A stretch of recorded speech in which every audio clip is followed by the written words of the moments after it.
Sherry, please.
Morning, ladies and gentlemen. Morning.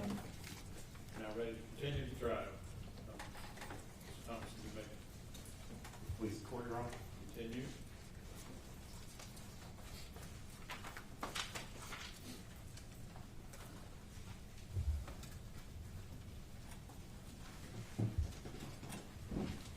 Morning, Mr. Lewis.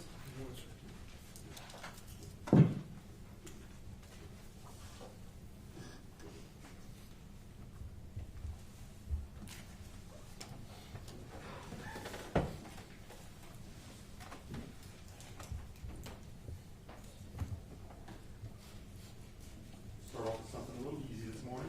Okay. You would agree with me that as the elected sheriff of Greenville County, you are a public official, right? Yes. And as well, this is an election that happens once every 4 years, correct? That's correct. And it's for the jurisdiction of Greenville County It is. and for the sheriff in that jurisdiction. It is. That's So that also qualifies you as a public officer. Yes, sir. I would say so. Now, you had mentioned something about an audit under direct testimony. The one thing about an audit is that an audit can't tell if when you're paying for hotel rooms for a conference, if there is something untoward going on in the hotel room, can it? I'm sorry, ask me that again? What an audit can't tell is if you pay for a hotel room with public funds for a conference, it can't tell if something untoward or something wrong occurs during the time that you have that hotel room. An audit cannot, no, sir. I would assume so, no, sir. So in other words, a clear audit does not mean that there's nothing that's wrong, that you could never have committed anything wrong with public funds, right? The way that I understand the audit is that they conducted the audit to look for inappropriate spending or any misappropriation of spending at all, and we came back clear. That's what I know. Again, but it can't tell if there was something untoward done and something that appears to be a legitimate payment, right? I'm sorry, can you explain the word to me that you're saying on what? Untoward, I don't know what that means. something wrong being done for or at that hotel room.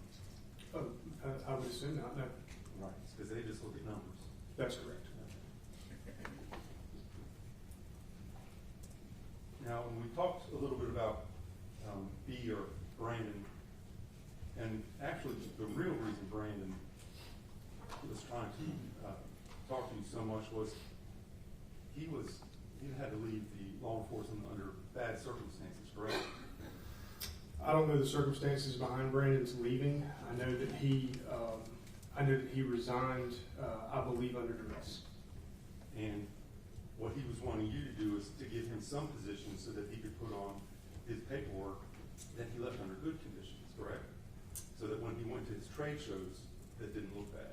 I can't speak for that. Brandon was retired. He had retired credentials, a badge. He was under what we call HR 218, which is a federal, I believe, a federal law that allows him to carry a firearm, just like a retired officer. So I can't speak for his reasoning behind wanting to come back other than what I testified to yesterday. Now, you had mentioned on your direct too that you were never contacted by SLED to talk to SLED. That is correct. But in fact, you had hired an attorney and SLED contacted your attorney, didn't they? Not to my knowledge. They contacted your attorney 3 times to try and talk to you, didn't they? Not to my knowledge. I was never informed that SLED wanted to talk to me, and I actually volunteered to speak multiple times to SLED.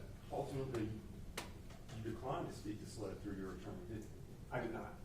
It said that you would give texts and prepare a statement. I never Doesn't said ring that. any bells. That's You not- never did those. You never presented text. I never did that.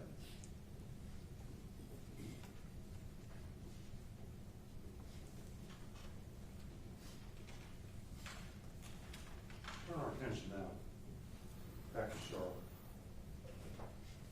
You were the one who decided to do the Charlotte trip, correct? I do not remember it that way. I remember Joe Cornell suggesting that we go out of town. However, I do agree that it was a good idea based on the circumstances that we could get to know each other, get out of town, get away from all of the distractions here in Greenville to be able to try to discuss the budget. And actually, you decided, you were trying to decide whether to go to Charlotte or Atlanta, correct? We were initially deciding between Charlotte and Atlanta, and Charlotte was more fiscally responsible. Atlanta was much more expensive. And so ultimately you decided Charlotte. Ultimately, we did decide Charlotte. Now, Savannah Neighbors had told you that she was separated from her husband, correct? She did. She had by this point, yes, sir. And it was shortly after that that you asked her to go on the trip to Charlotte. I don't remember when we started planning the trip to Charlotte. I would say if we left in March, I would say it was a couple of weeks before that we had started planning it. Okay, but what I'm asking you is, when you invited Savannah, because when you started planning it, you didn't have, Savannah wasn't told at that point in time, right, that you were going to invite her? Savannah was told from the beginning that she needed to get 6 rooms. That she needed to get what? 6 rooms. She needed to reserve 6 rooms. What?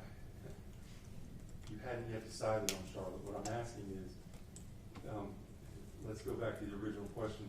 Okay. You knew that she was separated at the time you started talking to her about going to Charlotte. I don't remember when we started talking about going on the budget trip, so I don't know if I knew she was separated at the time or not. Okay. I can't remember. And the Charlotte trip was paid by Sheriff's Department funds, at least the Sheriff's Department section of it, correct? The Sheriff's Office section, I'm assuming was paid for with Sheriff's Office funds through the procurement process that John Ansley explained. Because I don't recall ever receiving a check that we paid for the hotel rooms with, so I believe everything was on a credit card and reserved. And that has to go through the financial process that John Ansley was. And you have a travel fund in the Sheriff's Department, We do have a travel fund. and that fund was what was used to pay for the trip, correct? I cannot speak for that. I would venture to say it probably was. Okay, because you didn't pay personally for the trip, I did not pay personally for the and trip. no one else from your department paid personally for the trip. Not to my knowledge. All right. I'll show you State's Exhibit number 14.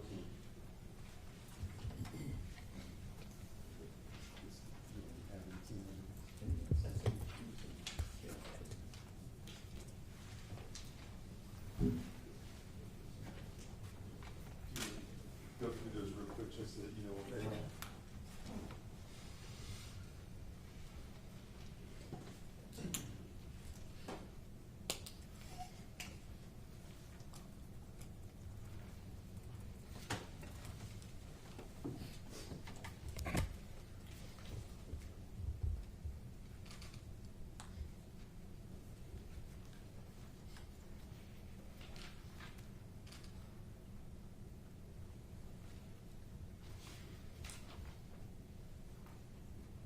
Yes, sir. All right, and do those appear to be the receipts that were turned in for the Charlotte trip? They appear to be the receipts for myself, Savannah, and Marcus Davenport. All right, and there's 3 hotel receipts in that, correct? 1 for each room? Yes, sir, it looks like there are 3 receipts here. All right, and then there's multiple receipts for the places where you went to eat. That is, there are receipts for the places that we went to eat, yes, sir. And of the copies of the receipts, I believe there's only one that's actually signed by one of y'all. It's gonna be a restaurant receipt, I believe.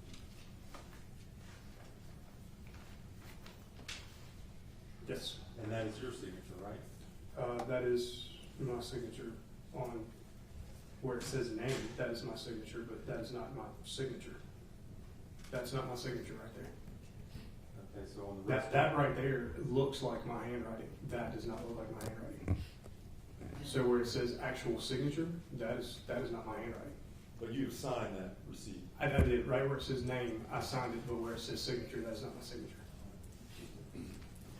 But you signed the receipt, so it might be the wrong line, but it's signed by you, correct?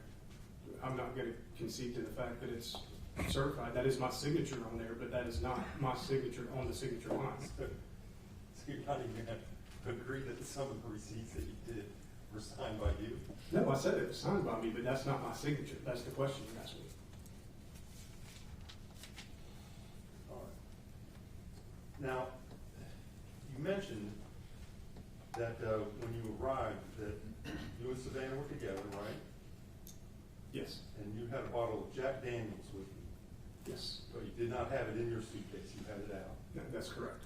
All right? And you were bringing that because you like to bring those, bring that, you know, to have a nightcap, that sort of thing. If I choose to go back to my room at the end of the evening and have a nightcap, then I like to make sure I have my own, so I don't have to pay for something else. All right. But now you did all go out and drank a fair amount while you were there, right? We did. A couple of drinks every place, right? We did go out and drink, yes. All right. So you still think there's a necessity for a nightcap after all that? I mean, I wouldn't say that there's a necessity for it, but I mean, sometimes I enjoy a nightcap. All right. So you're saying when you go back to your room, that's what you'd like to do? Yes, sir. At home, I sometimes have a nightcap in the evening. I mean, when I'm out somewhere, I may want to have a nightcap. But you took the bottle and put it on Savannah's suitcase. The bottle was placed on top of Savannah's suitcase. By you? Yes, I pulled it out of the back of my car and put it on top of Savannah's back. Now, each of you had 1 bag apiece, is that correct? I don't recall. You had multiple bags for 2 nights? I don't recall how many bags Savannah had. I believe I just had 1 suitcase. Okay. And so nothing prevented you from carrying that bottle as well? I don't think it would have prevented me, anything would have prevented me from carrying it. But you put it on Savannah's suitcase so that she would take it to her room? No, I put it on Savannah's suitcase for whatever reason in the top to carry it. It was on top of the bag, but Why didn't you carry it? I don't know. I have no idea why I didn't carry it. Well, the answer's pretty simple, isn't it? You wanted to get to Savannah's room. You wanted to have an excuse to go there that night, didn't you? No, that's not correct. So, y'all went up in the elevator together, right? When we first, When you first got in there, we're gonna go to your rooms. I don't recall initially getting on the elevator. I don't know if we did or not. But there's any number of times while you were I'm assuming you checked in obviously before you went to your room, right? We did check it. So there's any number of times you could have taken that bottle off of Savannah's bag and taken it yourself. That seems reasonable, yes. And there's no prohibition from carrying a bottle of liquor into a hotel. No, not to my knowledge. And so you could have done that easily and had it in your room, wouldn't have to bother anyone else. I'm sorry, ask me this again? You could have done that easily, taken it to your room and not bothered anyone else. I could have. Didn't at any point that you think as the sheriff, as the boss of the other people there, especially a 22-year-old female, that it would be a good idea not to give her the liquor so that you would have to go to her room, but rather take it yourself so that it wouldn't put you in that situation? Thought never crossed my mind. So, as we discussed yesterday, law enforcement, again, is trained to try to avoid bad situations if they can, right? Yes, we attempt to try to avoid it as much as we can. But the reason you did this is because you did not want to avoid a bad situation. You wanted to create it, didn't you? That is absolutely incorrect. but you can't tell me any other reason why you would put your bottle on her bag and have her take it to her room, can you? I don't have any reason for that, other than just placing the bottle on her bag.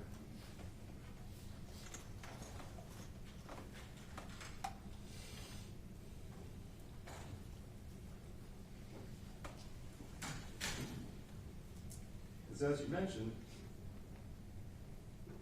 one of the purposes, or really the purpose for bringing liquor for you, was to have a nightcap. Yes. So you knew when you were going to get the liquor, it would be nighttime. It would be after all events were done, and that's when you wanted your nightcap. So that's when you'd have to go to Savannah's room to get it. It's reasonable to assume that a nightcap means at night, but I don't understand what you're asking me after that. Are you asking me what? I'm asking you, you knew that you'd have to go to Savannah's room at night. That whole thing, your whole purpose of bringing it, as you said, was to have a nightcap. So you know if you have to get it before you drink it, you're going to have to go to Savannah's room, and you're going to wait till the nighttime to do that after you've gone to everything else, right? Based on those circumstances that night, I had to go to Savannah's room to get my bottle if I wanted to have a nightcap. That's correct. And you planned it that way. No, sir. I did not plan it that way.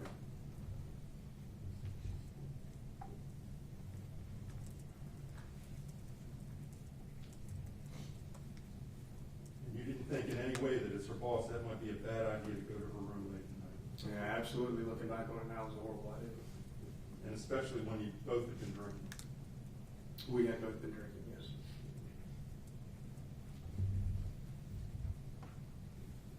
And you agree that you had opportunity to get that bottle before it went to Savannah's room. If we got on the elevator together, I could have taken it off of her bag and taken it back to my room, yes. And is it your contention that you never talked to Savannah about that bottle after you put it on her suitcase? I don't recall talking to Savannah about the bottle. At one point, I think she may have asked me, why are you putting it on top of my bag or something like that when we were going into the lobby. And I don't remember why I couldn't carry it, or if in fact I was actually carrying her bag. Because I don't recall how many suitcases she had. I may very well have been carrying her bag, I don't know. Which would have made it easier for you to get the bottle after you said it. If I was carrying her bag, then once we got on the elevator, I absolutely could have gotten the bottle and taken it back to my room, as I've already said. Now, when you actually went to Savannah's room that night, you poured two drinks, one for you, one for her, right? I did. And you were the one who suggested or asked if she wanted to have a nightcap. When I went back to get the bottle, I did ask if she wanted a nightcap, yes. And as her boss, again, the sheriff, you didn't think there was something that would be bad about that. You didn't understand the circumstances that you were putting her and you in at that point. Looking back on it, I absolutely see the circumstances I was putting the two of us in. And that was inappropriate. It turned out to be a very inappropriate thing.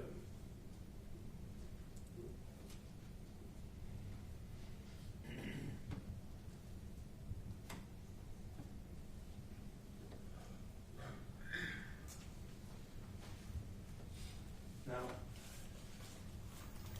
according to your testimony, you're saying basically that you sat down, you watched television, you turned on the sports channel to watch something about spring training in baseball, right? I believe it was Sports Center that turned on. Okay. And basically, those things progressed from there. I'm sorry? Things progressed from there. Things did progress from there. And Savannah told you at that time, reminded you that you're married, this isn't a good thing. I do not remember Savannah ever talking about my wife. I don't remember that conversation. And you and Savannah, as a matter of fact, you talked to Savannah about how you were having problems with your relationship with your wife. You talked to her at length about that, didn't you? At that time, I did not talk to Savannah about how I was having problems with my wife. We talked about that at a later time. So you didn't talk about it there, but you talked about that at a later time. We did talk about it at a later time. How much later? I would say several weeks, maybe, I don't know, probably, I don't know, the first time that I can recall having the conversation with her that I'm reminded of is in the audio. When I first start talking to Savannah in her driveway, I discussed what, at the time, I think I thought were problems between my wife and I, mostly brought on by me and my working so much. Looking back on it now, I understand that that was me. That was not in any way my wife. And so you're saying, I guess that would be some month and a half later from the time that the Charlotte trip occurred. The Charlotte was March 7th through 9th, 2017, right? Again, I don't recall having a conversation with her prior to that. I mean, if I had mentioned it prior to that to her, then I would not say that I didn't, because I just don't recall. And you would agree that it's not appropriate for a boss to have that type of conversation with a subordinate? I would say if it were a boss-subordinate relationship and there were no friendship involved, then it would be inappropriate. But if your working partner is your friend, I've had multiple conversations with many people who were friends of mine that were also subordinates that we've had relational conversations about. So I mean that's not uncommon.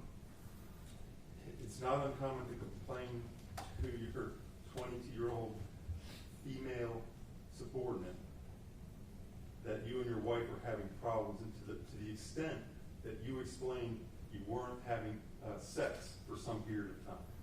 I don't recall saying that we were not having sex for some period of time. I don't remember having that conversation with Savannah at all. I do remember talking to Savannah, like I said a minute ago, about my relationship with Amy, and that's just again not. I mean the relationship with my wife at that point was good, and I made it look. I made it look bad. So you lied to Savannah about it at that time? I did. And that was because you wanted to get into a more sexual relationship with Savannah? Like I said, listening back on the audios and thinking,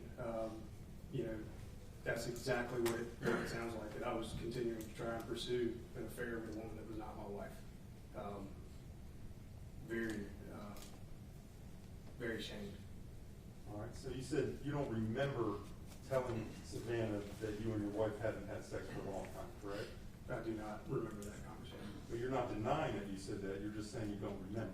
I'm not denying that I said that, but I'm telling you I don't remember having that conversation with Savannah Davis. I said a lot of things that I should not have said. So I very well could have said something else that I should not have said. Now, going back to the hotel, didn't it ever occur to you that this was an HR nightmare, a human resources nightmare for you at that point in time? It did not. But you're the sheriff running an entire department with one of the biggest budgets in the county. And you don't think that that's a bad idea, HR-wise? Yeah, absolutely. Now I do. I mean, obviously, you asked if it occurred to me that night, and it did not occur to me that night. And the reason it didn't occur to you that night is because your intent that night was to have sex with Savannah, wasn't it? And my intent was not to have sex with Savannah Neighbors, no. You set up everything perfectly so that you would have that opportunity, didn't you? Things fell in line, bad decisions, bad choices, putting the bottle on top of her bag, going up there to get it. All of those things were very bad decisions, but that was absolutely not a setup for anything. Okay, so they fell in line at your direction because you placed the bottle on her suitcase, right? I did. And you're the one who had to go up to her room, right? A series of bad decisions that led